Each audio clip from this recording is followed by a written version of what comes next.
On one side of the fence, we're told if you really love somebody, you never give up on them. And on the other, always choose yourself, protect your peace, walk away from anything that doesn't serve you. I don't think either philosophy completely works.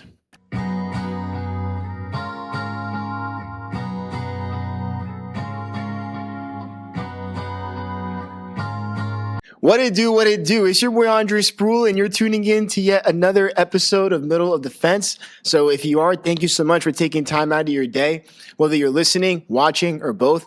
As I like to say, time is the most valuable thing on this earth because we can spend it, but can't make it back. So as always, thank you for your time. And the topic that we will be discussing today can relate to anyone, literally anyone, regardless of which side of the fence you grew up on. So let's get right into it. When we talk about love, we usually talk about finding it, holding on to it, fighting for it, being loyal, making sacrifices, being there for the people we care about. But lately, I've been thinking about a much more uncomfortable side of love. What happens when loving someone requires you to make a decision that might hurt them? What happens when you genuinely care about someone, but you also recognize that something about the relationship needs to change? Maybe it's someone you're dating, maybe it's a family member, maybe it's your closest friend. Because sometimes the difficult decision isn't between loving someone and not loving them. Sometimes you love them either way. But the difficult decision is figuring out what that love requires from you. Does love mean staying? Does it mean sacrificing? Does it mean telling someone something they don't want to hear? Or can loving someone sometimes mean creating distance, setting a boundary, or even letting them go? I've had to think about these questions a lot recently. And I'm realizing I probably don't have as many answers as I thought I did. I won't get too much into details, but my dating life has been up and down most of my life, to say the least. And it's been pretty interesting, I would say, from my perspective. But recently, from the dating side of things, I experienced a connection where I finally saw the difference between what connection and compatibility truly means. And it's not like something really bad happened for things to end with said situation, but it made me realize that, one, there truly are good men and women out there, first and foremost. I just want to put that out there because of how the dating scene is these days. But more importantly, connection, and again, I'm no expert, just off personal experience, but connecting with someone can reach a deep level where you truly make each other grow and get better and highlight things within one another that you need to work on in order to grow and evolve into the best version of yourself that you possibly can, so you can be aligned with your purpose and aligned with the partner that's meant to be in your life. And I truly believe that. And the connection that I recently experienced definitely showed that side of things on both sides. And the compatibility was because of factors that were out of our control. And just say that it's a result of timing. And not gonna lie, it definitely sucked. It was something that I was experiencing emotions that I haven't felt in a long time. But sometimes the hardest form of love, or the truest form of love, I should say, is sometimes letting go. And whatever the future has in store, I don't know. I'm not God. I'm not a fortune teller. But another thing that I want to mention is that even though connection and compatibility aren't necessarily the same thing, from the emotion side of things, it's okay to acknowledge that, like, hey, there were some great emotions that came about from it. There were some not so great emotions that came about, but they all intertwined to create the experience for what it was, and nothing that I would do differently. But, and I'm sure people can definitely relate to that. And there's actually psychology that might help explain why letting someone go can feel so difficult. Psychologists Arthur and Elaine Aron developed something called self-expansion theory. The basic idea is that through close relationships, we begin incorporating parts of another person into our own sense of self, such as their perspectives, their experiences, the things they introduce us to, maybe even the version of ourselves that comes alive when we're around them. And that made me think about something. Maybe that's the part of why losing someone can sometimes feel like we're truly losing part of ourselves in the process too. But here's the question I've been really wrestling with. If someone helped expand who you are, do they have to remain in your life forever for that relationship to have been meaningful?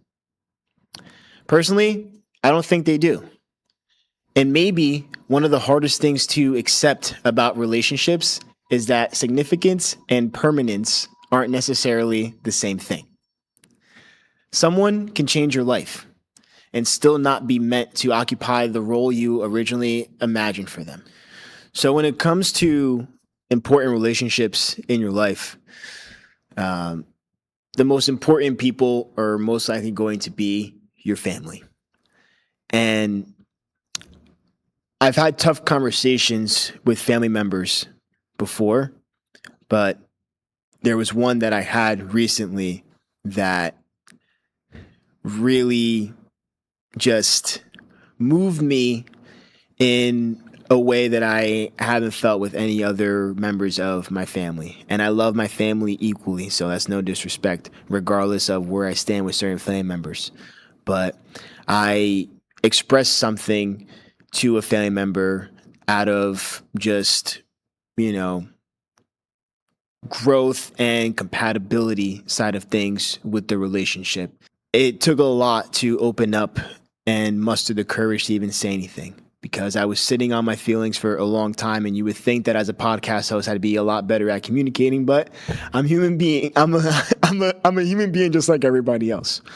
But what that showed for me personally is that you have to express how you feel and live with the results of that, because life is short and it's better to just put it out there in the open so resolutions can come about. And when you express certain things, you have to take into account someone else's thoughts and feelings as well. It was a situation where I expressed about potentially wanting to choose something for myself, and as a result, it would sacrifice everything that has been being worked towards and all that. And still experiencing the not so good side of that, you know, as far as the not talking, having moments where I break down and get emotional and shed some tears about it. But it's life. And you know, having those difficult conversations and having those tough moments that you'd rather not face are part of life, and it also shows your character and who you are as well. And I think that's where another misconception about love starts showing up. We sometimes treat love and independence like they're opposites, as if loving someone means constantly prioritizing the relationship over yourself. And we've all been there before. But research on self-determination theory suggests that healthy relationships don't eliminate our need for autonomy. We still need to feel like we're actively choosing our lives. And that doesn't mean relationships shouldn't require sacrifice, because of course they should. If your philosophy is always, I'm going to do whatever is best for me, regardless of how it looks or feels for everyone else, you're probably going to have a difficult time maintaining meaningful relationships. But there's another extreme.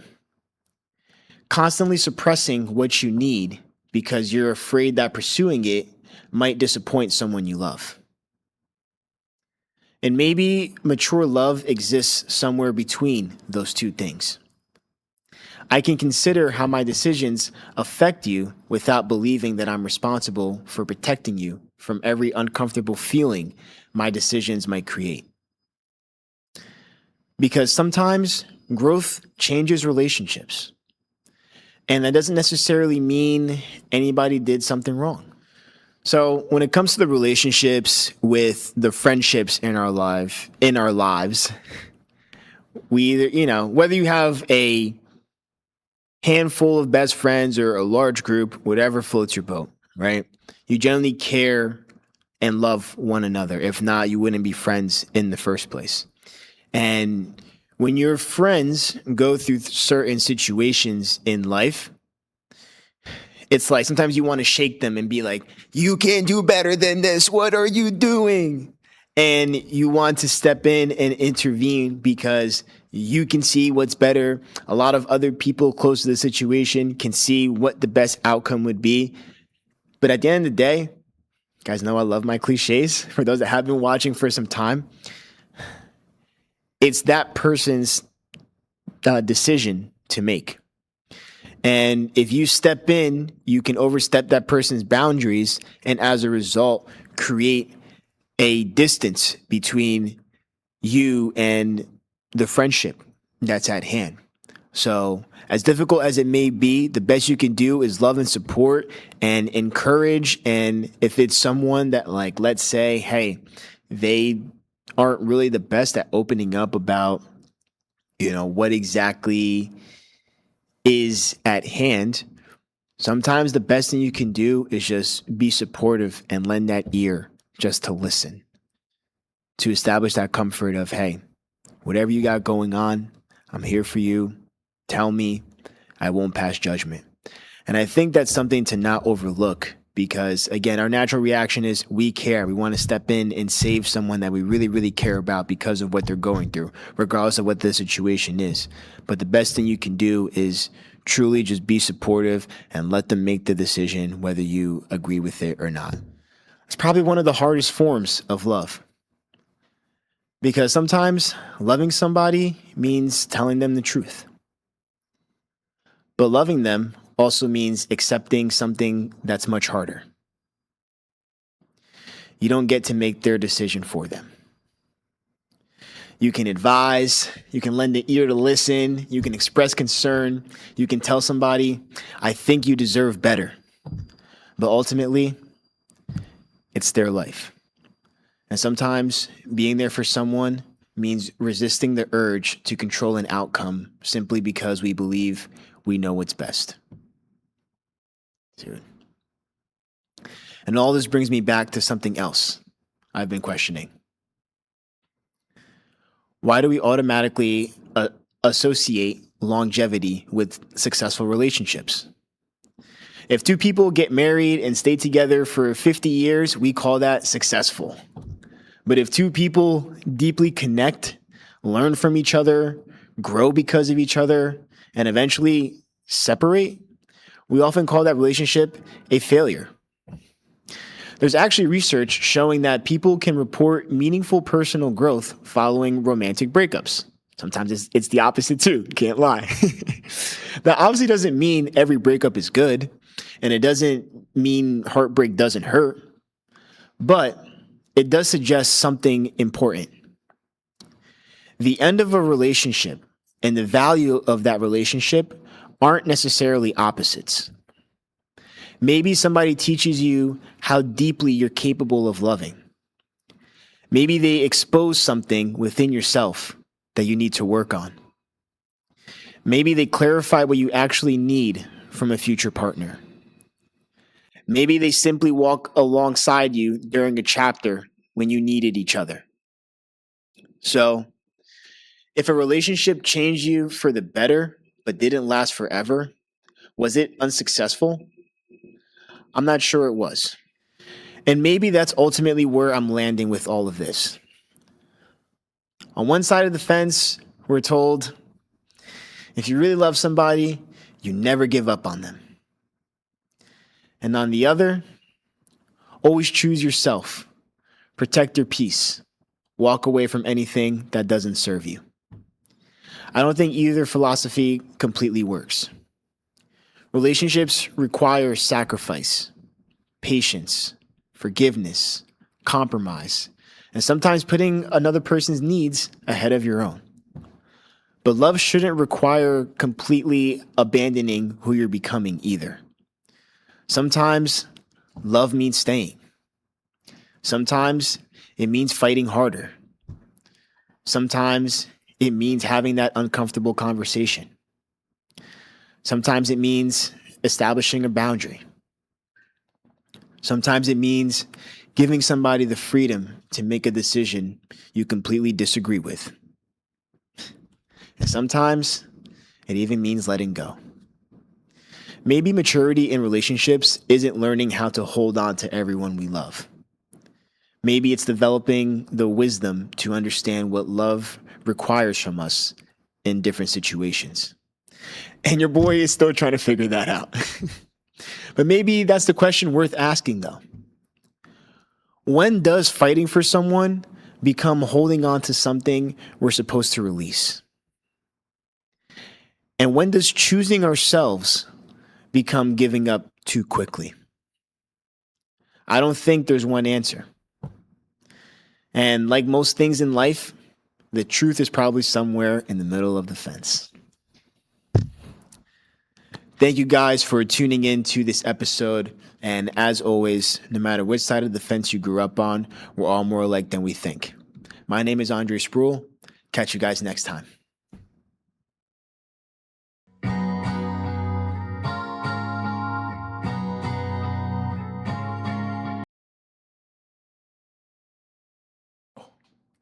Didn't realize that you were still there after this video.